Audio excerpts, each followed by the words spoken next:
I'm winging it today. Thank you guys very much for coming. So I figure after this I'll be all real estate out and talking about it. My wife will be very happy. So she's tired of me talking about real estate all the time. I come up to her last night and I thought of a new strategy and I'm like, I'm a financial genius. Oh my God, babe, what's going on? She's like rolling her eyes again, like, shut up, you know, again. You know, I can say that to her. But so who here is interested in flipping houses? Who wants to flip houses? Okay. And who wants to develop cash flow streams? And who wants to invest in single family and multifamily? Okay. What about syndications and promissory notes? You guys, who? Will absolutely explain what that means. So all of them are important to develop financial freedom. Absolutely all of them. And I think it's important to understand that it's imperative to flip and learn that strategy as well as the hold strategy.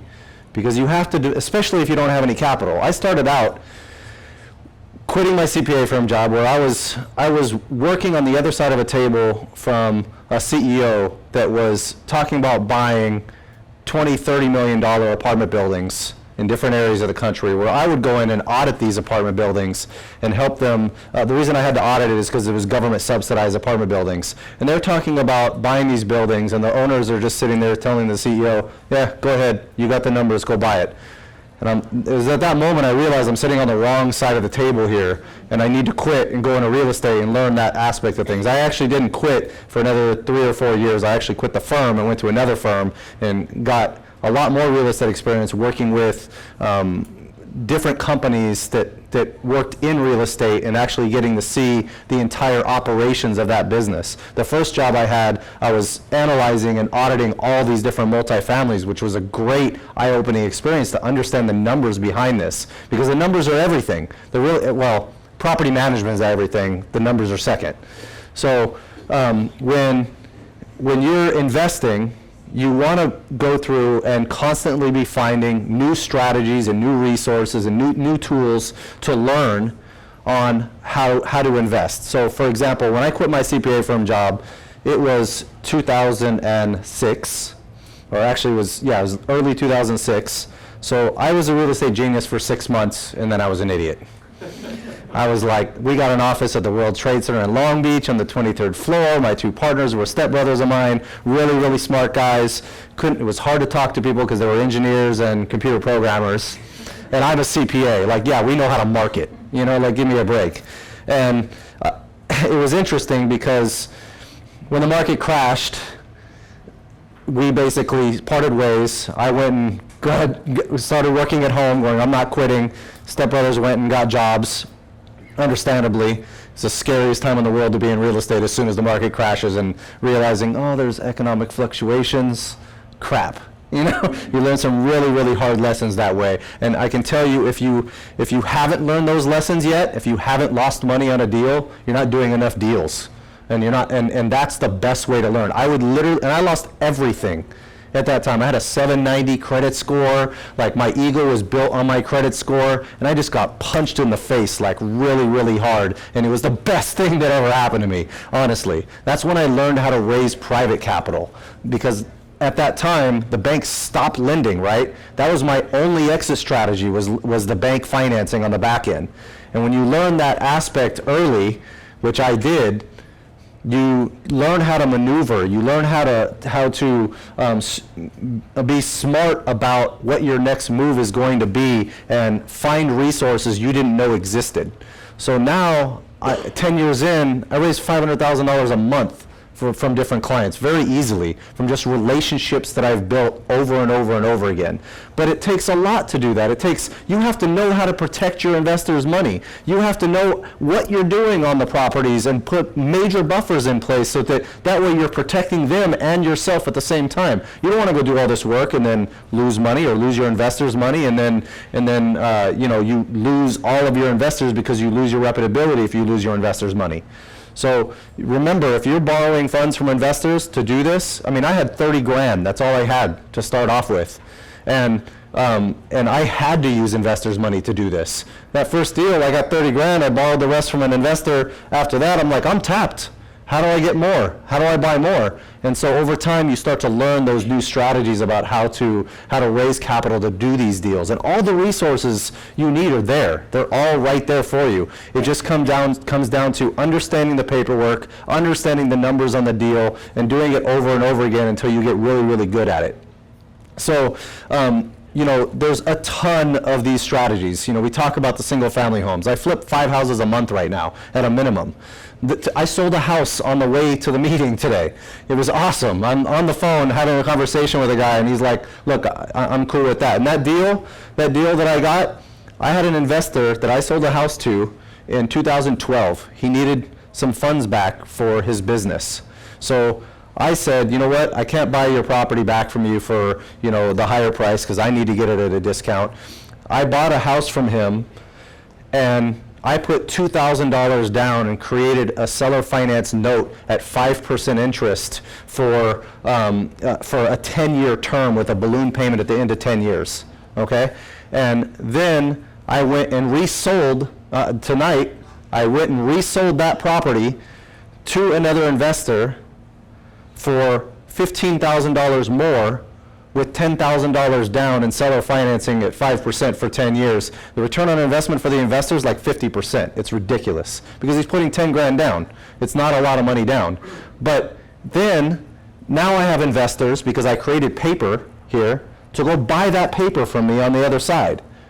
So it's another strategy to utilize. I learned the seller finance strategy from sitting in a seminar like this for a weekend, and then getting some consulting advice to understand how it worked, and then getting some legal advice from attorneys to understand that aspect of things. So understanding the structuring components of these types of things, and understanding what your capabilities are and what your investors are looking for and things like that can be gigantic. So that structuring component is huge. Who here has done like a unique deal in the past where they've done something, you know, a little different than, you know, a normal flip or a normal hold? Nobody in the room has done anything. That just totally backfired on me. What the heck is going on here? So I'll give you another example. How about an apartment building? There's 12 units out in Tennessee, okay? And I was into this building for $900,000, which was actually $150,000 more than I wanted to be into it for, because it was built in 1915, and we literally had to redo everything. I'll never buy a building that old again. It was just a nightmare to actually deal with. But we did everything. I mean, to the point where we had to replace every window and door, and the framing on the doors and the windows was all needing to be replaced. We walk into one of the units, we had to kick everybody out. There was 100% occupied with mold all over the windows and the entire bathroom. And I'm going, this is a major health problem. Everybody needs to get out. We gave everybody notice that they needed to move, and we started the renovation project. As soon as we moved that out, we walk into one of the units, and the entire unit was filled with mold. The entire thing. And I'm just like, okay, contractors, thanks, bye, I'm leaving. You guys handle it for me, appreciate it. And so when you're dealing with, that's why we kicked the tenants out. So we went to our eviction attorney and said, guys, you know, what can we do to make sure that they move out right away? And you know, we have really good insurance in place, but at the same time, that's why we took action right away to get those guys out of those units. And there was people that didn't want to leave, but we're like, look, we'll pay for moving costs. You know, I'm really sorry that you guys have to move. They really love their place. We'll allow you guys to move back afterwards at an increase in rent, but you know, nobody wants to do that, of course. So, but yeah, there is liability with that. That's why we had to just kick everybody out, you know, because we can rightfully do so under the law if it's a health problem. So and so this deal, I was marketing for $985,000. I had a 1031 exchange client come to me with $1.1 million they needed to buy a property for, and they needed to put $660,000 down and get a $440,000 loan. And so I'm like, this is above my price. How he wants to buy cash flow. He wants to get at least 7 to 8% on his money on this deal with seller financing. He's not using cheap bank financing on this type of a deal. And so because it didn't have any operations on the back end, because I just fully renovated the property, so it didn't have enough history to get a traditional bank loan on it. So I went through and sold it to him for the 1.1. had him put the $660 down, gave him a seller financed $440,000 loan. I didn't have $440,000 in cash just sitting there waiting to be, waiting for this. So I had to backfill that money with investor capital, okay? And then I gave him an interest credit for the difference between the sales price and what he bought it for that 3-year period. So he literally paid no interest for 3 years, got his 1031 exchange done. I got the deal done, sold the note off on the back end, and structured that deal to where it was a win-win for both of us.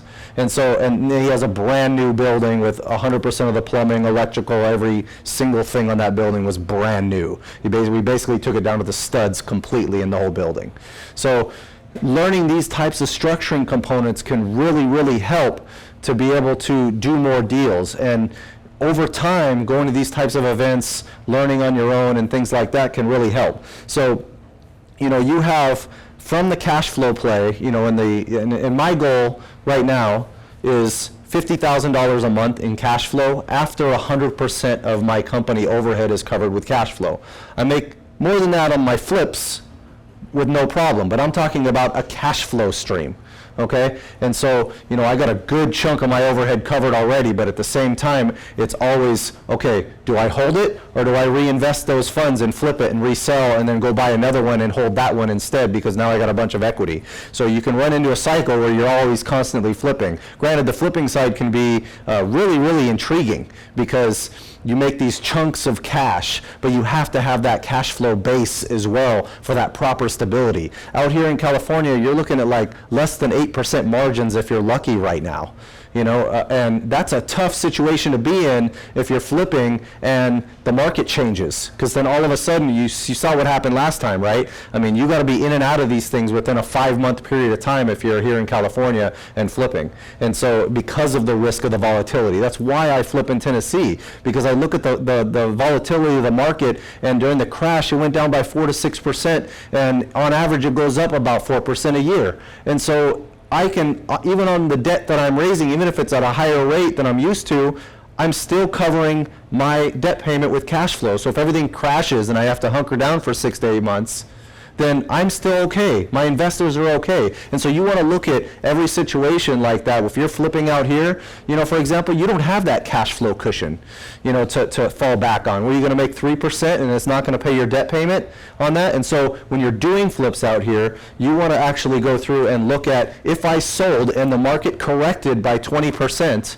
am I still break even? Is all my investors going to get their money back? Because your investors, when you raise capital for them, this is them trading their time for money constantly through their whole life. This is hours of their life, so you have to respect their money. If you don't respect their money, you have no business raising capital from investors. And you have to be able to teach them how their money is protected with the paperwork, with the insurance in place, with every aspect of it, including the securities laws required that are part of raising capital and things like that. So it's really important. So the different strategies that I use for cash flow are flipping. I also do value-add multifamilies, like the 12 unit that I did. Last year, I bought a 19 unit for $149,000. that needed about $600,000 worth of renovation work right next to the University of Memphis. At an 8 cap, it's worth 1.735 now. I'm just mad that I have 2 partners on it. I should have just borrowed the money instead.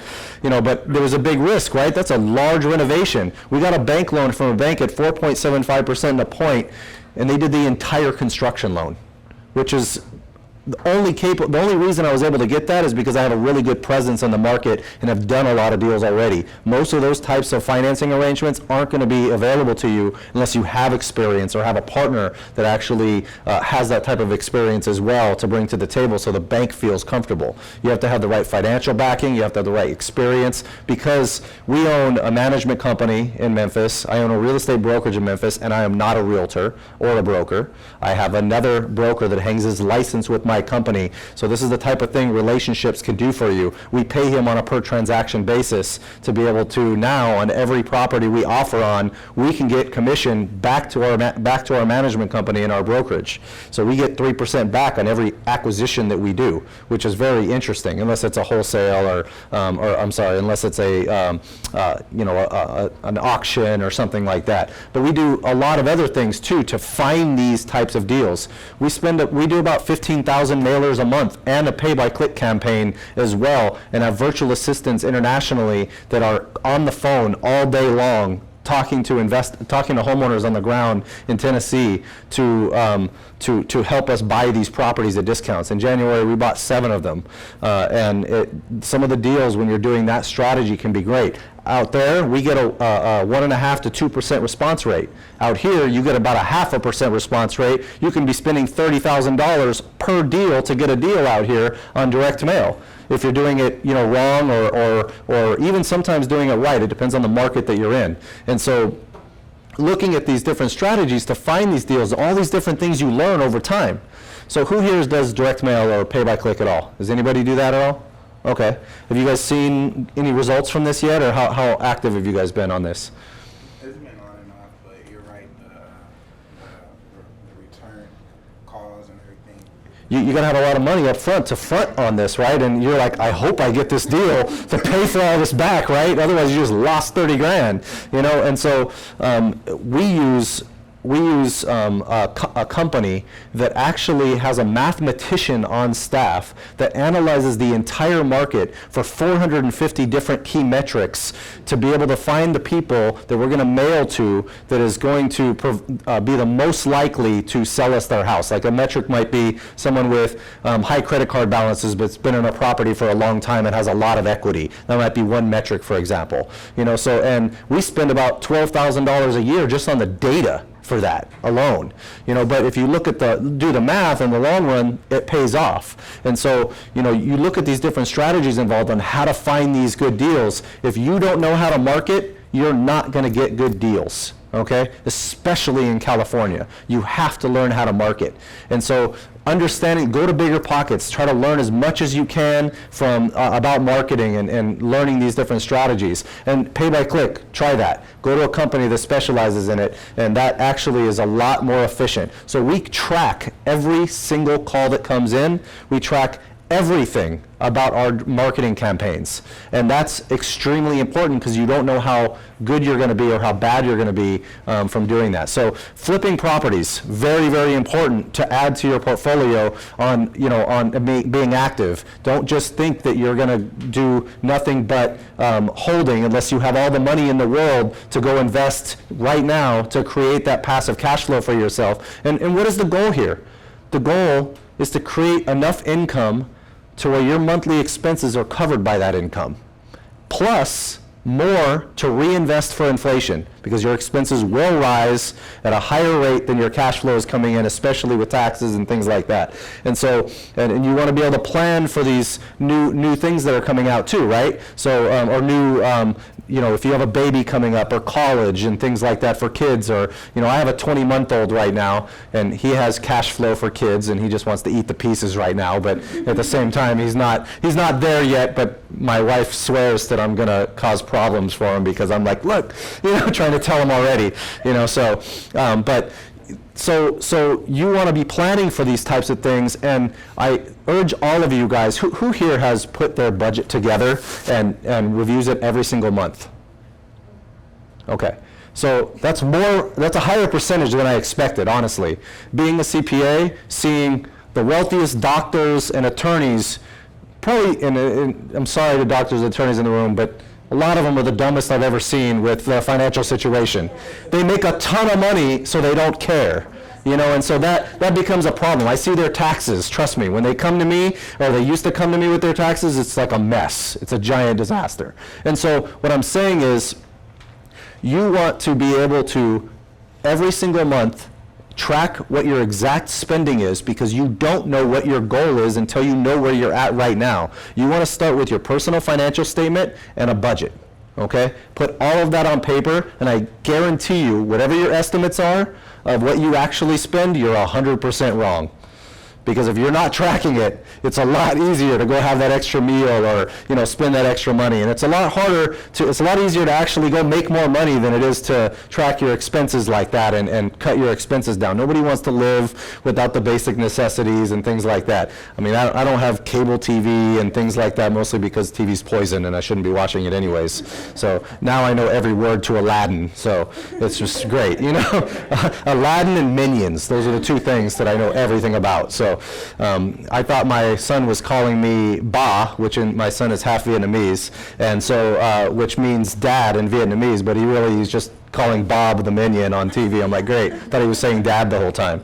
So, but in reality, really start there. And if you guys need a personal financial statement template or a budget template, send me an email and I'll give you guys mine. So what you want to do is line that out in detail as much as you possibly can with every expense and every piece of income that you think you have. And then for the first couple months, start tracking it. There's a software called Mint out there, M-I-N-T. It's made by Intuit, which what makes QuickBooks. And it can link with every single one of your bank accounts and every one of your credit card accounts and download the transactions automatically and categorize them. And you can set up budgets for yourself right in it and everything. And every once in a while you have a cash transaction, you got to input that, or it doesn't know what a check is, you got to put that in. But it's one of the best ways to really monitor how much you're spending every single month. And I can guarantee you a lot of you guys, if you're not doing your budget, you're totally off there. Yeah. Awesome. It'll flag you. It'll email you like, hey, you just spent this money. Right. I have to not put my credit cards to it because our direct mail marketing campaign is linked to our credit cards, and it's like, yeah, you spent way too much money this month. I'm like, great. Yeah, I know what it is. Like you said, go out for food, you bound twice in a row. I put my wife on the jar system. I'm like, okay, no credit cards. Here's a jar. You have this much for the month. She actually liked it at first, and then afterwards it kind of fell off for a while. So, I'm like, I can't really. I have a kid.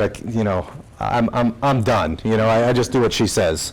So, so start with that. Start with your budget, because then you know exactly where your financial situation needs to be, and every piece of cash flow that you obtain from real estate, apply it to one of your expenses, because it gives you those little wins. If you make $200 a month, go apply it to your cell phone bill and say, look, that's covered. Okay, what's next? What's my next investment? It gives you those little wins along the way, and it really does help you substantially mentally get to that level. And so the flipping is really important, like I mentioned. Secondly, investment properties, holding properties. So what I do is I buy properties, renovate them, tenant them, and then resell them to other investors. Most of my investors are in Japan and China. So I've sold over 400 houses to Japanese investors that live in Japan, and we have translation services set up for them. Our websites are translated into Chinese and Japanese and Taiwanese right now, and we basically go through and continually market that base. The reason why we do it to Japan is because their depreciation is amazing. They can write off a house over 5 years for depreciation. So they're buying this, wealthy individuals are buying these things for the depreciation benefits. And the reason why I was joking with my wife, calling myself a financial genius while she rolled her eyes, was because I came up with a strategy that I just recently found that's going to work, where I sat down with what's called a cost segregation specialist. Anybody know what a cost segregation is? Okay, so for those of you guys that don't know, it's basically a building. When you buy it, it's split between land and building. In Tennessee, it's about 20% land, about 80% building. Out here, it's like 50-50 land building, right, depending on where you're at. You write off the building portion over 27.5 years. However, when you do a cost segregation analysis, you analyze the entire building for all the little fixtures and the appliances and the light fixtures and the carpet and every little piece that you could, even the driveway outside, the fencing, you break it apart from the building, and you can make it what you call 5-year or 15-year property, which is depreciated over 5 years or 15 years, okay, depending on what type of an asset it is. Like, your carpet is 5 years, your driveway is 15 years, your fencing is 15 years, your appliances are all 5 years. And so what happens is you can front load your depreciation. So I have a company now that will do that on every single one of my single family homes for $1,000, which normally is not available unless you're dealing with really large commercial buildings. But because I'm doing 5 of these a month, this cost segregation company is interested in working with me on it to do them. And so we have to go out there and measure every piece of it. But what's amazing is now on my single family homes, if I sell a house to a wealthy individual, they can go through and front load all the depreciation, which could be, $10,000 immediately in depreciation benefits just for buying a house on top of the cash flow and things like that. And so, I thought about this idea. I'm like, what a great idea to be able to go market to really wealthy individuals this tax strategy. We go market, the 1031 strategies as well to them, just like the other deal we talked about. So these types of structures and these strategies really help you with your cash flow goals, because your taxes are your biggest expense. So it really cuts down on the taxes that you have to pay, especially living in California. And so on the buy and hold side, you want to constantly go and continually buy properties, whether it's single family, multifamily, and then there's ways of restructuring those too. So when Christina mentioned about the notes, for example, I really honestly don't need any more capital for my flips right now. I have all the capital I really need from my relationships that will fund me. They'll even fund 100% of my purchase. However, at the same time, what I do is I will sell properties. A lot of the international clients can't get bank financing. So I'll sell it to them with seller financing. They'll put 50% down, and I'll give them a bank loan or a loan from me at 7%, fully amortized over 15 years with a balloon at the end of 7 years.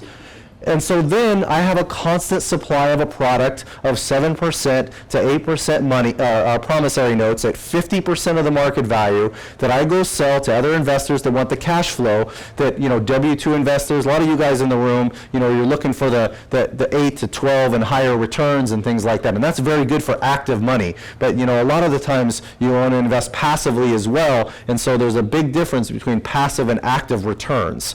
And so when you're doing this, what I do is I go sell those notes off, or I just continue to collect the cash flow, because my profits are built into those loans. So if I go sell a house to somebody for $100,000 and they go put $75,000 or $150,000 and they go put $75,000 down, and I have a note for $75,000 from them at a 7% rate, okay, then. And I'm in it for $20,000 less. I'm in it for, now they just put the 75 down minus, call it $5,000 of closing costs and things like that. So I'm in it for, 20 grand less or 15 grand less than that. My return is not 7%. My return is in the teens for doing that strategy. And so utilizing seller financing strategies can be huge. We do a seller financing strategy to homeowners where we will sell a property to them with 5% down if I don't know them. If they've been in my property for over a year without missing a single payment and they're one of my tenants, we will finance them with no money down, because it only costs me $2,000 if I ever have to foreclose in the state of Tennessee, and it costs me 2 months. So that's my risk. I put them on a 15-year fully amortized loan at my sales price, okay, and usually at around a 9 to 9.5% rate, where their monthly payment, including the property taxes and insurance, is equal to their rent amount. And if they refinance, they're dropping their monthly payment by like $400 or $500 a month. Okay, so we're talking about $150,000 house. You're probably talking about a $1,500 a month rent or something along those lines. And so then after they have a payment stream come in, I could sell the note just like I could sell a house. And so it's another form of cash flow that you want to look at and understand the note business, because it not only helps you, develop cash flow from those notes, but it also helps you understand new ways of selling properties and gives you tools that you can bring to the table. Now, how do you go sell a note off? Does anybody understand the paperwork for selling a note off? So it depends on the state you're doing business in, but if I want to go sell a note, typically I have a deed of trust that's secured at the recorder's office for that property to secure my loan by the property, to secure it against the property. I also have what's called an assignment of rents and leases. So if that person I loan the money to doesn't pay me, I can collect the rents directly based on that assignment of rents and leases. Okay, and that's recorded at the recorder's office as well. So then when I go and sell that note off, I sign a note purchasing and sale agreement just like a normal purchase contract on a house. It has some different provisions in there. We even put a buyback clause in there where if it defaults, we will buy it back from them, because I could care less if it defaults. If it defaults, then I get to take the property back and go sell it again and make more money. So some investors that are, I have some investors that are in their 80s and don't want to deal with any headaches, and so they really like that clause in there. And I don't mind, because I'm going to be able to take the property back and resell it. And so if the way you do this is you sign what's called an assignment of deed of trust, which assigns the rights of that note to the new buyer. And that assignment of deed of trust gets recorded at the recorder's office, and now they own that note. You also have what's called an allonge that you write on the back of the actual original promissory note, assigning that and giving the rights of that note over to the new buyer. Title insurance transfers automatically to the new buyer in that kind of a situation. Normally when you loan money on a property and we originally sell it, you have what's called lender's title insurance on the property, which actually protects me in that case. And so when you're going through and doing these different strategies, it's really interesting the different cash flow streams you can develop out of them, and understanding that paperwork involved is really all it is. It's really just understanding that paperwork, what are the protections that go in place for each investor, and how does it work. And another thing that I do is I make sure that my investor that's buying the property from me and putting the 50% down gets really good insurance. One of my largest investors is my insurance agent. He's got millions of dollars with me. And what's interesting is that we have a $2 million general liability policy with 12 months of loss of rents, dog bite coverage taken care of, domestic violence taken care of. I mean, there's a slew of things the insurance company excludes from your policy because they have to make claims on them. And so they start to go through and exclude all these little things in your insurance policy because they don't want to take the risk, and because that's the things they get sued for and what they have to make claims for. And so understanding these little intricacies can be really, really valuable to your investing. And so, yeah, question? Where do you learn all this stuff typically? So going to weekend courses by reputable people, never the ones that are going to upsell you stuff. Now if you guys want to pay me $15,000 for a boot camp all day long, just bring it all in. But no, I don't even do coaching because it doesn't make enough money compared to flips. I actually was doing the math like a week ago on the coaching, and for my time, I literally need to be charging like $1,000 to $2,000 per hour to make that the same amount of money that I do on the flips for my time. And it's amazing when you start to see that aspect of things. So, I also work a lot on my flips too for that same amount of money though too. So it's not just, you have to look at it versus your time as well. So yeah, these different real estate investment clubs, a lot of the FIBI groups don't do any kind of selling. So, any kind of non-sales pitch type clubs, but also those 2-day classes, like I learned the seller financing class from Gary Johnson and Clyde Wilson, which they're geniuses in their day with this stuff, and they're still geniuses with it right now. But it's interesting what they can teach you about this. And then hire an attorney. You have to spend some money on a good attorney, a good real estate attorney that understands the paperwork. Every single one of your financial advisors, your CPAs, your attorneys, your real estate consultants, your business consultants, if they're not teaching you about the paperwork, they're not worth paying the money to. A lot of CPAs have problems because they don't communicate right. They don't go teach you that, hey, if you have active income in your own name, you're paying 15% in self-employment tax instead of putting it into an S corporation and saving 15% on 66% of your income. So I don't know, I can't even count the number of conversations I've had with realtors and different people that have a ton of income that they're structured wrong, and by having one 15-minute conversation, I've saved them thousands and thousands of dollars. And most CPAs will not teach you this stuff because they want you to pay for tax planning advice. And it's like, look, don't you realize that if you just gave somebody 15 minutes of your time, you're going to have a client for the rest of your life just by teaching somebody that? It's unbelievable. So like I did this for one realtor that was making $300,000 a year in her own name without a 401k or retirement account set up at all. And I don't believe in the traditional ones. I think self-directed is personally the only way to go with retirement accounts.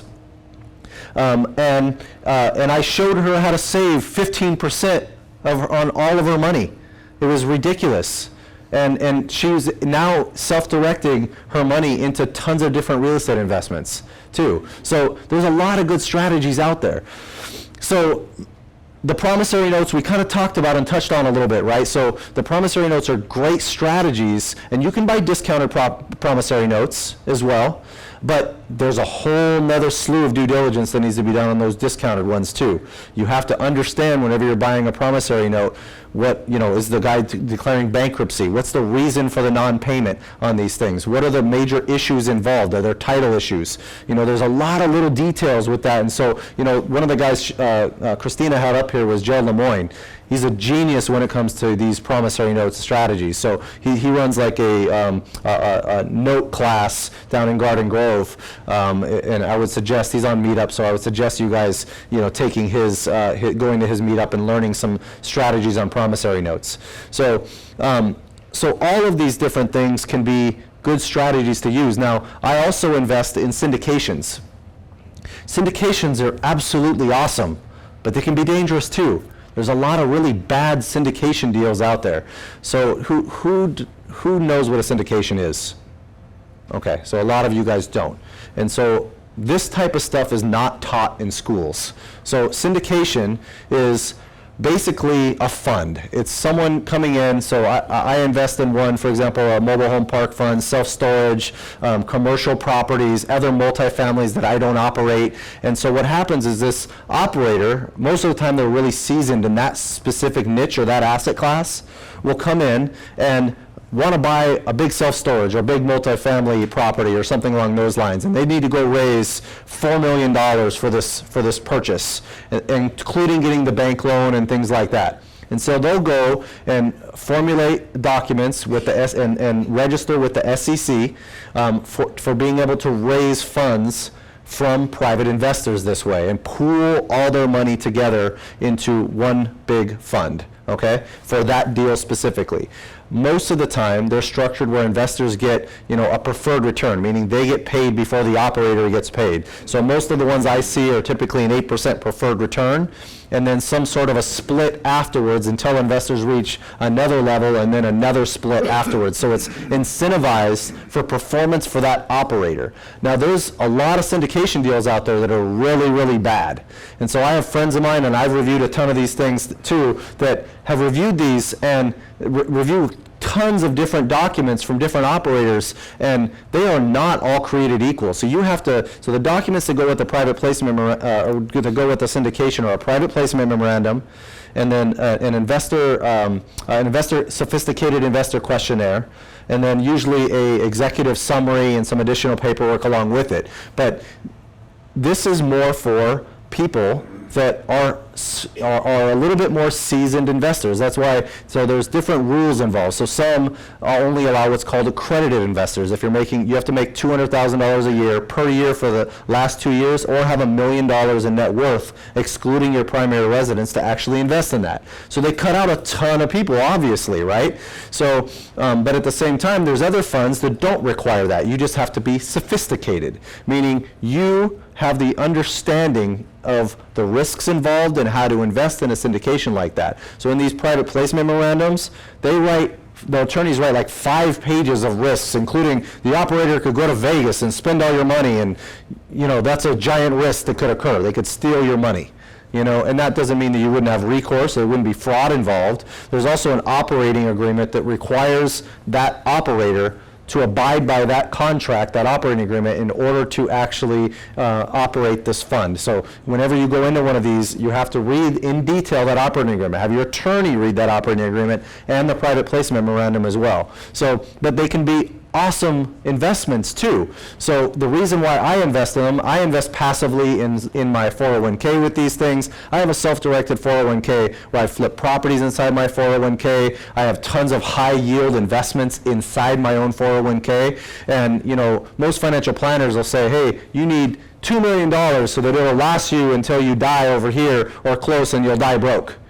That's like the worst advice I've ever heard. My mom went to one of these guys right before, or right after the crash actually, and sat down with him and said, oh, you're going to lose money for the next 2 years in this if you invest, but after that it'll pick up. I'm like, well, why wouldn't she just wait 2 years? What the heck is going on here? And so a lot of these financial planners, they make money off of trades whether you make money or not. You controlling your own money to your own self-directed retirement account can be dangerous, right? If you don't have your knowledge, if you don't have enough knowledge on this, but it can also be the most empowering thing in the world because you can take control of your own financial situation. So these syndications, what I do is I put $25,000, $50,000 into each one of these different types of syndications after I've done a ton of due diligence. A lot of times I've flown to the market. I've gone through and done criminal and financial background checks on these operators. I've talked to other investors that they've operated, that have done this. I've reviewed their financial projections to see if they're full of crap or not, right? To see if they're telling me that the property is going to appreciate by 10% a year every year for the next 10 years, and that's how you're getting to your projected returns, you know? And so what I do is I put small chunks of money into multiple asset classes, you know, that I just discussed, in multiple markets around the country, and with multiple operators. So your biggest risks are the property, the operator, and the market in itself. What's happening in the overall market? And you know, there's also construction risk and things like that can occur. So you want to look at, is this a major value add where you're adding, you know, tons and tons of construction, which adds risk, or is this something small where you have some value add? I personally would not invest in those other outside syndications unless it's a value add, especially at this time of the market. If we're talking about 2012 or, you know, 2011, and I'm looking at these syndications, maybe I'll get something with just straight cash flow that doesn't have a lot of value to add right at that moment, just because the cash flow is much higher and the market is in your favor. So these are the types of things you want to think about when you're investing in these outside deals, but at the same time, it can be one of the best things in the world. The last two deals that I did, one of them made me 36% average annual return for 3 years on my money. The other one made me 24% on my money for 4 years.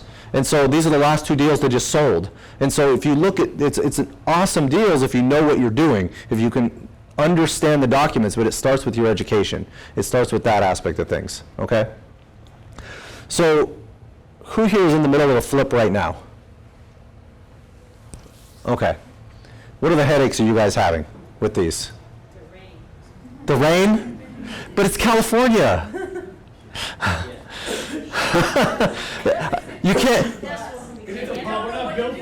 I'm building my own house right now, so I feel your pain. Trust me, I really do. I'm really sick of it, and but in Tennessee, it affects me a hell of a lot more, the rain on that side, and the heat too, because you feel really bad sending your contractors into an attic when it's 110 outside, you know, and the humidity feels like it's 150. I get sick sometimes when I go in and out of houses, in and out of a cold car, and you know, that type of thing because of the weathering. The weather can be a big factor. It can delay you months sometimes, you know, and you know, same thing with the inspections in California. Anybody else have a problem with their flip? Yeah. Picky buyers. So what I do on all my flips is I get a full inspection before I ever go and sell that house. So what I do, and I've learned my lesson the hard way, the reason why I do this is because I've lost money that way. I've sold a house, and then 3 years later, my contractor told me that the AC unit was fully new, brand new, and it wasn't, and it goes out, and I got to cover it later.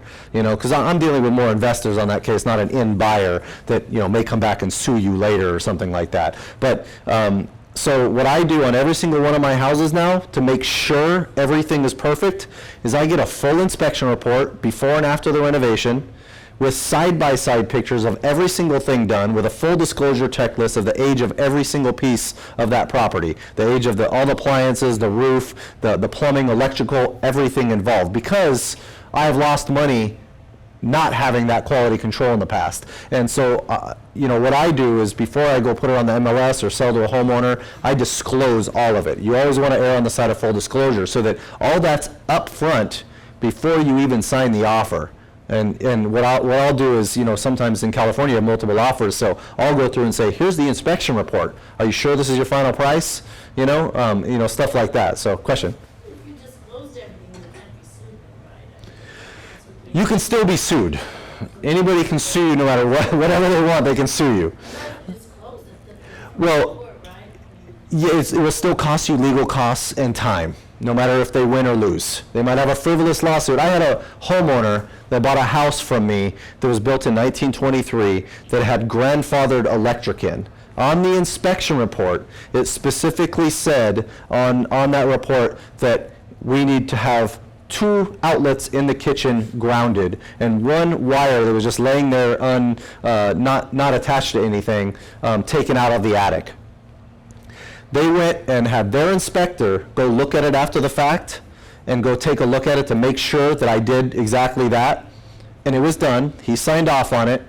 6 months later, I get a lawsuit on me, or my company, for they want to replace, they're trying to sue me for $15,000 for, they want me to go replace 100% of the electrical in the house because the electrician is saying, I can't just go fix these minor things, I have to do 100% electrical because it's old, right?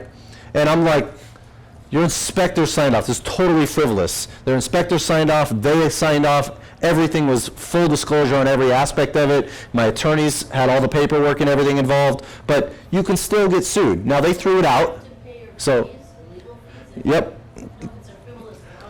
Nope. You still will have to cover your legal fees. So yeah, you will. I don't know the answer to that question. I think it's going to be dependent on each state, though, too, right? I would assume. So, 3 years. Is it 3 years in California? Okay. Okay. So, I mean, you know, these are the things you have to deal with. I had a headache with Comcast calls me and says, hey, your contractors built a fence and cut our wire. They sent me a picture of a wire sticking out of the ground with a dirt mound 15 feet from the fence that my contractors installed and said, we need you to pay $2,900 for us repairing this wire. And I'm like, can you give me some proof that my contractors did this? It's 15 feet from the fence. This is crazy. And they're like, here's our proof. We have the picture. If you don't do it, we're going to have our attorney get involved and we're going to put a lien against your property. And I'm trying to flip this house. So they can go slap a lien on there, and then I have to go deal with it in court afterwards and wait and deal with this headache. So I basically played hardball with the guy and settled for like 25%. I was like, forget it. I said, first, you're full of it, and sometimes it's just not worth your time to deal with it. So, you know, and trust me, if I saw the guy in person, I'd want to slap the guy. You know, I'd be like, that's it, dude. I'm not dealing with the law in this case. I hate you. You know, but you took 25% of that from me, and I'm like, you know, people try to steal from you in this business. That's what happens sometimes. You know, but if you own up, you're going to make mistakes too. And if you make mistakes and you own up to those mistakes, then you're not going to have problems. It's a matter of how you treat people, you know? So you're still going to, I was just laughing at all the stupid little things you have to deal with. So on the flip side, what we do on our flips, and the biggest challenges with flips are your market value and your renovation amounts, okay? Pretty much everything else you can kind of determine and back into your pricing and stuff like that. The market values, you want to understand you have to understand the entire neighborhood, and you have to go walk those comps that you think are good comps, and go to those comps and understand that's the same neighborhood. You know, I don't know if anybody here has ever gone around with an appraiser before, but I've walked around with an appraiser as he was appraising a property in California, and basically every single one of those, he says, look, this is across the street. You would think it's the same neighborhood, but it's totally different neighborhood. Or maybe that street is a school change just from that. That's the dividing line. Different city. Yeah, or it's the same city, but then, you know, they have a dividing line on a school, you know, in a specific school zone. So that property might be, you know, worth a lot less, and so it's not really that comparable. So appraisal is an art. It's not a science. Typically, appraisers are going to want to look within the last 6 months and within a half a mile or a quarter mile of your property out here. In Tennessee, it's half a mile to 0.75 because everything's spread out a little bit more in a lot of those neighborhoods. And so and if you're flipping, you want to look in the last 3 months because you want those comps to be there for your appraiser when you go sell them on the back end. Okay? So those are some of the things that you could run into as far as flipping as problems. On the construction side, is there any contractors in the room? Thank God, I hate contractors. Okay? So I love them sometimes when they do a good job, but what we do now, because there's so many bad contractors out there, that this is how we structure our stuff. We have a spreadsheet where you're laughing, huh? You had this, you're a contractor? Freaking great, dude. I don't hate you, I really don't even know you, it's fine. So this is the problem, is that you go get a bid on a property, and you get 5 different bids, and they're all over the place. When I'm building my own house in Garden Grove, I bought an 1,100 square foot house that I'm adding 900 square feet to. I had people coming in at 125 a square foot. I had people coming in at 150 and 175 a square foot. I went with the guy that lets me control 100% of the money, and it said 85 a square foot, which is awesome. And they're like, you don't see that. I'm like, I don't know how you're making money, but I don't care because I'm doing this. But I'm making sure that he's still going to make money, even if it costs me a little bit more than that, because the guy is trusting me to handle 100% of the money, which is really rare. You don't see that very often. But on all of my stuff in Tennessee, the way I structure my jobs is I have my rehab manager that gets paid by me, whether we buy the deal or not. He goes through and analyzes the entire property. And he writes down like a preliminary analysis of that property before we buy it. Okay, he does a walkthrough. Then, after we close escrow, we get a full detailed bid where it's room by room, materials and labor separated, and we have a materials spreadsheet that we put together where it's all linked with our Lowe's corporate account. We don't have the Lowe's for pros. We have a corporate account because we do so much business with them. And so you can get these types of discounts. And so we have a Lowe's corporate account that links directly with the Lowe's website that automatically formulates into our spreadsheet. So during the walkthrough, he goes and gets all the measurements of the entire property, and we get a full layout. So we know how much paint, how much carpet, the exact numbers on every room of that property. And then we plug that in, the numbers on the rehab bid, and then it formulates directly from our materials list. And on that materials list, we have an estimated time and labor and hourly cost that it would take to do those items. So we can get a general idea of the actual rehab costs and the rehab labor side. And so we take that materials list, we never show our contractors the labor piece, we take the materials cost, most contractors bid based on materials cost, and then you're going to hate me for this, we go through and put it at 80% and show them the 80% figures of the materials cost, so then they bid on the 80% instead of, the full cost of the materials. So we usually get another 20% off on that, but we also have contractors that we've worked with over and over and over again, so you get to know people and understand how they work. And we also, every single property comes with a contract, and every contract that we have has penalties and bonuses. If they're done early, they get $100 a day for being done early. If they are done late, after a week, a week to 2 weeks, depending on the contractor, we will enact a $100 per day penalty on them as well. And so, sometimes we don't always abide by that if there's a big issue that comes up or something like that, or there's some rain or major weather issues.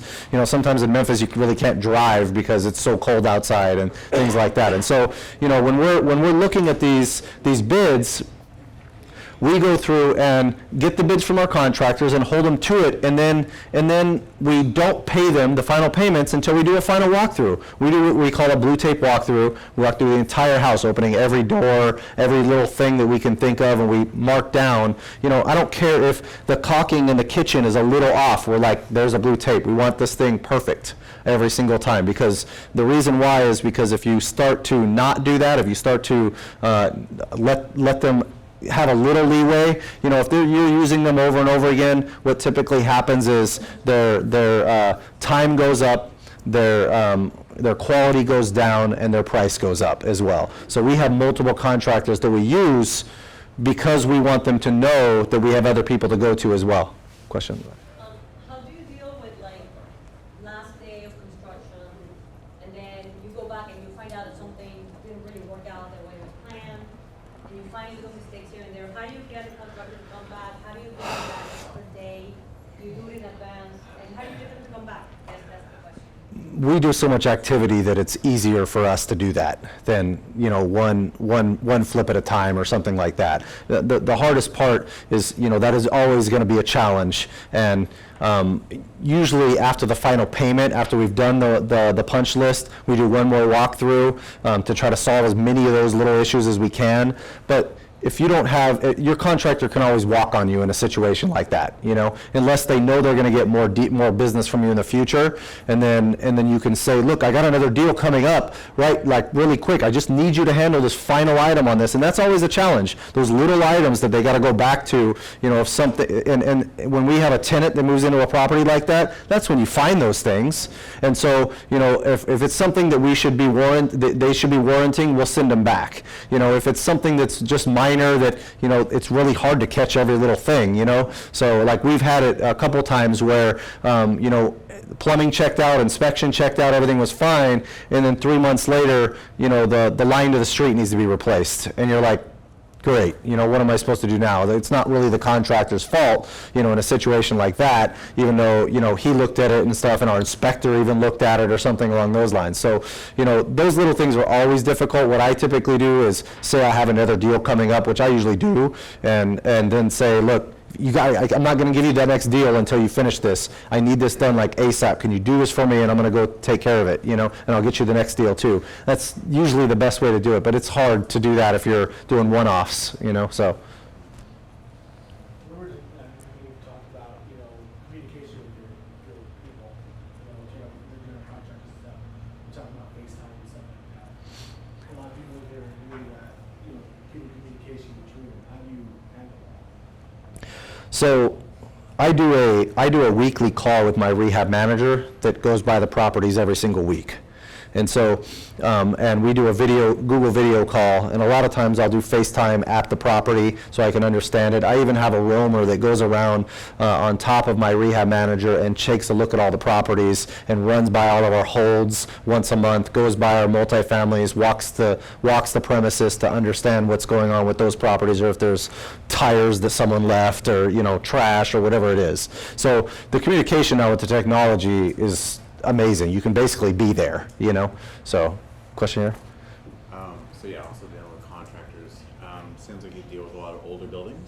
I did. I won't too much anymore, but yeah. For example, older deal, heavy renovation, solicit business from a bunch of different contractors, you get a winning deal. Mm-hmm. They quote you X, and then they start working on it. And then they figure out that they did not quote enough, and a whole scope creep issue. And you can look at it and say, well, you didn't know what was behind that wall either, but they got into it. Anyway, how do you deal with some of those, after the fact revelations that might have to increase? What I've done is I try to mitigate that as much as I can, where I will have someone quote me, or multiple people quote me on the demo first, and then have them go demo, have them, if there's plaster on walls on a lot of these old things, a lot of times you can't. Do the demo separately. I'll go through and do the demo first, then I'll have them quote it, because there's a lot less hidden items, at that point. Now, during the demo, you might find that your deal sucks, and you're sitting there going, great, what am I going to do? This is going to be way higher than I originally anticipated. And especially when you're dealing with older properties, you have the plaster issue on the walls, which really you can't just put drywall or patch it most of the time. You have to go through and replace the drywall, So, in those types of situations, I try to, so I don't let them buy any materials. We buy 100% of the materials. So I tell them if there's any change orders, they need to show me what those change orders are in their labor time, and why it's going to take that long. And if it's like a general contractor that's working with subs on any change orders, I don't let them make a markup on those change orders. So, and what we do on our stuff is we go through with our all of our materials list, and we have it with the SKU numbers, where we order it all online, and it's sitting at Lowe's on a pallet, or we can go through for our contractors to pick up all the materials, and if there's any missing little items, they send us SKU numbers of what they need, and then we go handle that and keep that in-house. Because what happens a lot of times, you have a lot of waste too that happens. Like, they'll go have extra paint. we paint all of our rentals the same gray color on the inside, you know? It's the same exact cookie cutter stuff, every single, it's easier to do it on rental property, right? And so, you know, we go through and do that entire strategy where we'll use extra materials from other jobs and keep that stuff in reserves and in our warehouse to be able to go do other jobs with as well. And so, yeah, it's a hard thing when you're dealing with the change orders and that kind of thing, but I typically go through and only limit them to their labor and then tell them they can't have that markup if there is change orders in the job. And I set that expectation up front though too. So all of this stuff with the contracts, with how you work, how you're going through your job, what you expect, the holdbacks that you're gonna have, all of that kind of stuff, you wanna set that expectation up front before the job even starts. Because if you try to do it during, you're gonna have contractors yelling at you, basically. So, question? Your rehab manager, does he have his contractor's license and then hire subs that do or don't, or do you only hire licensed subs as well? So it depends on the state you're doing business in. If you want to change a toilet in California, you need to have a contractor's license. If you, in Tennessee, if the renovation is under $25,000, you don't need a contractor's license. So my rehab manager doesn't have his contractor's license, but he's built houses, he's gone through and done, he used to work for large hotel chains where he would do major renovation jobs for them and be detailed. He knows QuickBooks. I love the guy, it's amazing. I'm like, a contractor that knows QuickBooks, I'm loving it, you know? So, you know QuickBooks? Okay, there you go. I'm sorry to pick on you. Question in the back over here. Do you ever have a thing where they don't want to sign that? Because I've had contractors and they don't want to sign the thing about the penalties. I mean, do you just get rid of those people, don't hire them, or? So that negotiation depends on the timing of the market. So if you are dealing with the market right now, yeah, it's going to be very hard to get them to do that in California right now because they're very, very busy. If you are in 2010 and try to get that, it's no problem. And so I usually, every once in a while I get pushback. And then I ask them up front, how long do you think this job will take? If they say 3 weeks, I say, are you sure it's going to take 3 weeks? Okay, look, I'm going to give you 5 weeks. Do you think it's fair? And I asked them, do you think it's fair if after the 5 weeks, if I charge this penalty? But if you get it done before 3 weeks, I'm going to give you a bonus too. And I do this because, and I tell them up front, this is how much interest I'm paying per day for the overages that would be charged, and that's why I have to do it. And I ask them, are you okay with that?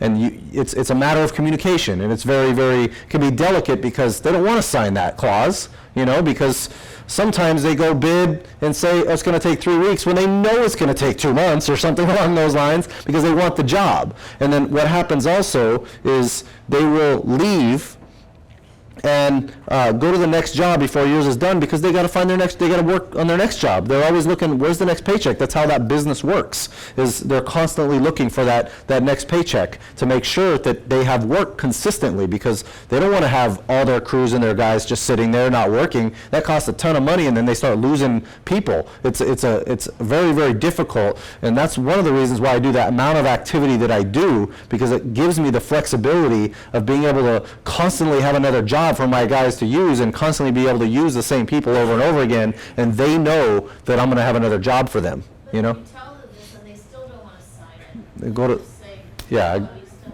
go to get another bid from somebody else. There's so many referrals you can get out there. Quick question.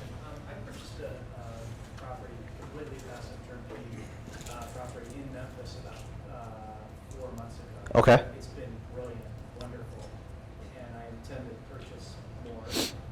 But I'm curious why you're so focused on Tennessee as a market, because you are talking about it quite a bit, and I'm just curious what So I invest primarily in Memphis and Atlanta, Georgia. I did an economic analysis on a lot of the different markets in the country before I decided to invest there.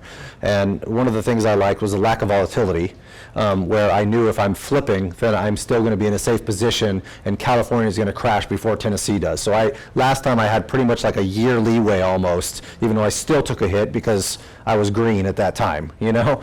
And so, in addition to that, I like some of the things that are happening there. St. Jude just put in a $6 billion expansion. Nike has a plant there. Electrolux has a plant there. A lot of the government's giving them tax incentives to bring their manufacturing jobs back. Yeah, and it's a FedEx that makes it a central distribution hub of the U.S. So, and the thing about Memphis is you got to watch out for your neighborhoods. Where did you buy at? It's in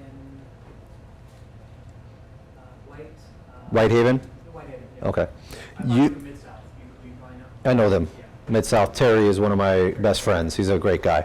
I typically, in Whitehaven, it's hit or miss on the neighborhood. You have to be very careful of the neighborhood.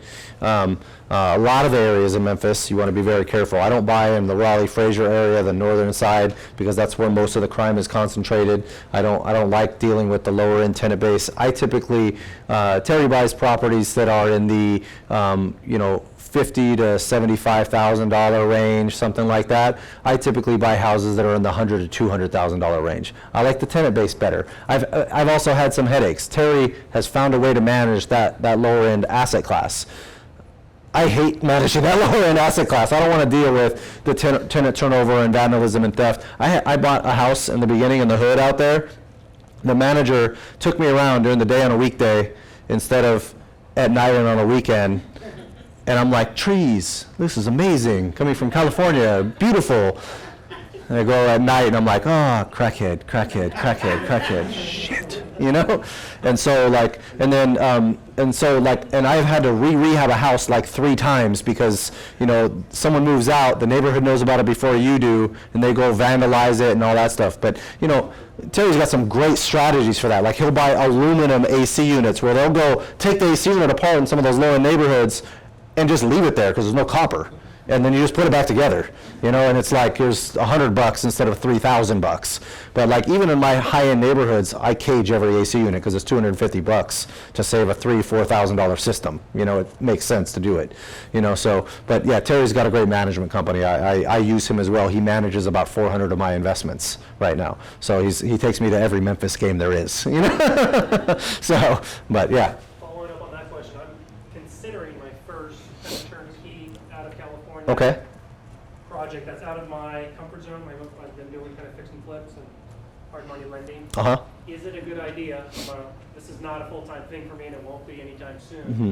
But if it's just a one-time project, I'm looking at a Memphis or Detroit or Cleveland, some of these good markets for that, Mm-hmm. to go through one of these turnkey companies. I'm just looking to do one through maybe my IRA. So first thing is it depends on the property management. I have a very negative connotation about Detroit in itself and that market specifically. There was a lot of Section 8 stuff. I won't touch Section 8 at all because you can't, they're judgment proof. The tenants are judgment proof in that, in some of these low end houses. So, you want to be very careful about the low end aspect of that. So I personally think turnkey investing can be great, but there's some pitfalls with it as well, okay? And I sell turnkey houses, but the problems with turnkey is that they're not always turnkey. You want to go and make sure every single time you buy one, you get that full inspection report, and that property should have all the preventative maintenance done for 10 years, at least, okay? So what that means is you're looking at every item in that report saying, my water heaters have a 15-year useful life, so I need to make sure that I have 10 years of useful life. If not, allocate money for that on the side. Roofs out in Tennessee can have 20, 25 years. They're not going to be 30. And 25, you're lucky because there's more rain. There's more weather out there, right? It comes down to the renovation and the tenant quality. So tenanting a lot of times when I buy a property that is occupied, I will ask for any background check information. I'll ask for any information I can get on that tenant, why they were qualified in the first place. So, because turnover will kill you. If you have a bad tenant and they just throw somebody in there, that can be a problem. And so that can be an issue. Now, buying inside your IRA can be a problem as well if you're trying to get financing on it. Okay, if you're going through and trying to get financing on inside your IRA, you have a debt financed income tax associated with the financing portion of that. But if you bought it in your 401k, you don't have that debt financed income tax. Okay. One other really quick follow-up. It sounded like most of the guys you're selling these houses to, that, you know, Asian money, these are repeat people coming back. What percentage of your people are like me, one-time guys or one-off guys? A quarter. Yeah. I have about a quarter of that aspect, and the rest of them are international, mostly because I have a really good system set up internationally for marketing and things like that. So I've even flown to Japan and done a presentation in Japan where I had a translator, and I was trying to actually say a sentence or two sentences and let them translate, and then say another couple sentences and let them translate. It was like the hardest thing in the world. I'm like, I kept losing my train of thought over and over and over again, you know. So, but yeah, we deal with that a lot. Actually, I do something a little different as well, where I don't just go and resell a property to an investor. We'll actually do a joint venture with them at our cost, where we have no markup. We do it at our cost. We take 25% of the cash flow and 50% of the equity whenever we sell it. An investor puts the 20% down and gets the bank loan, and then in our joint venture agreement, I'm 50% obligated for that bank loan as well. So that way it aligns our interest, so I'm not making money up front on some of those deals. Now, some investors don't want a joint venture, and a lot of times I don't want a joint venture with some investors because some people are crazy. Like, I fired some investors. I had an investor that I borrowed money from and then had him sign the lien release to get paid back from the closing attorney. He sent the release to the closing attorney, got paid back, and then went and called the closing attorney, calling her an idiot for giving the money back, saying we screwed him because he's losing a month's interest before I could reinvest his money, and screams at me, wastes an extra hour of my time, or my employees' time, talking with them too, and I'm like, you're fired. I've never had an investor yell at me for getting their money back. I'm like, you got to be kidding me, you know? So, I mean, there's some crazy people. You got to be careful when you're dealing with people's money. So, that being said, you know, I really think, you know, having a strategy that incorporates multiple income methods is the best strategy to use. And it comes down to buying and holding with the capital you have. And if you don't have capital, look what I'm doing with the joint ventures. If you find a good deal, I use that for my buy and holds. I get 50% of the equity pay down on these things. And I'm not putting capital up, but I'm buying a property, renovating it, putting a tenant in place with my capital, and then or a private investor's capital that I procured, and then I'm reselling it at my cost, getting cash flow out of it without any of my own money. But I'm also providing a ridiculous value up front on the other side of things too, and bringing built-in equity to the table on those deals. So you can do this without your own capital. You don't have to have your own capital. It helps. Don't get me wrong. Once you have more of it, it really does help. But that money's out there. I mean, Dave in the back has flip money at 8.2 right now. Is that right? Yeah. I mean, the money's there. That's great capital for, you know, dealing with flips here when the margins are thinner. So, flipping, holding, learning syndications, understanding the promissory note structure and what it does for you on the flipping side, all those different things can be huge. I mean, and there's a million ways to create cash flow. I'm about to do an Airbnb for the first time on my rental in Garden Grove. And so that, based on projection, should be making me $1,500 to $2,000 a month for a $12,000 investment. Isn't that ridiculous cash flow? That's amazing. And so, but am I taking a risk on my $12,000 unsecured? Absolutely. But, you know, at the same time, it's worth the risk for me to try it for the first time and go after it, you know? So, I mean, there's a ton of different strategies you can use, and, you know, I'm just touching on it. The relationships are more important than anything. Those relationships and those resources that bring to the table, like my larger investors that invest millions of dollars with me, like, you know how easy it is for me to flip houses now and raise the money? I don't have to worry about money on houses anymore to ever again to deal with that, because I have really, really deep pockets that have referred me deeper pockets and deeper pockets. And it's interesting how that works. Question? Talking about risk tolerance, what are your indicators that you look at for market alarms to judge your shift in the market? I look at the affordability index often. It's funny. It's a hard thing to gauge, especially living here in California. You know, you can feel softening of the market here when you're flipping out here. Out there, I don't really feel the softening as much because I've set up really good marketing systems. And so, you know, I look at all the data as much as I possibly can. I read Zero Hedge. I read Bigger Pockets. I read Dr. Housing Bubble. All these guys are great sources. Now, they're a little pessimistic, which they rightly should be. They just kicked the can down the road. We probably will have a bigger crash. I don't know when it's going to happen. Seems pretty optimistic right now, but everybody was really optimistic in 2006 too. So I got my eyes wide open and I'm trying to protect myself. I would say in this kind of a market, do your deals. Keep pushing. Make sure they're shorter term, not longer term deals. You don't want something that's going to take you a year to finish right now, because that's a lot of time on that market right there where your values could drop. And be high in cash reserves so you can get yourself out of a situation if you need to. Those are the types of things I would focus on. Question? Can I ask, what were your top 2 lessons from the last cycle? Top 2. Only 2, huh? So, 1, learn how to raise money fast and have that be a big resource for you, and constantly procure money until you have enough of it. Don't do business with partners that, you know, my partners were really, really smart, but I learned to not do business with people that didn't work as hard or bring enough value to the table as far as what their skill sets were. There's a lot of people that will not bring enough to the table, so you want to be very careful who your partners are, okay? I had a buddy of mine that, you know, I got to blame myself because I put myself in the position. It cost me $500,000. It hurt real. There was some crying. Definitely crying. But I found out about it the night before I went on a 2-week cruise to Europe. I just drank a lot on that trip. I'm like, time to drink. Here's enough money to fund you right now so you can live for 2 weeks. I'm out.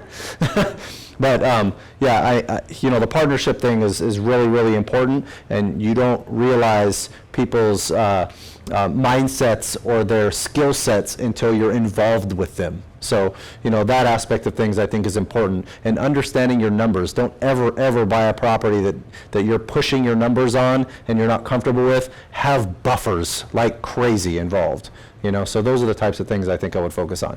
So thank you guys very much. I appreciate it.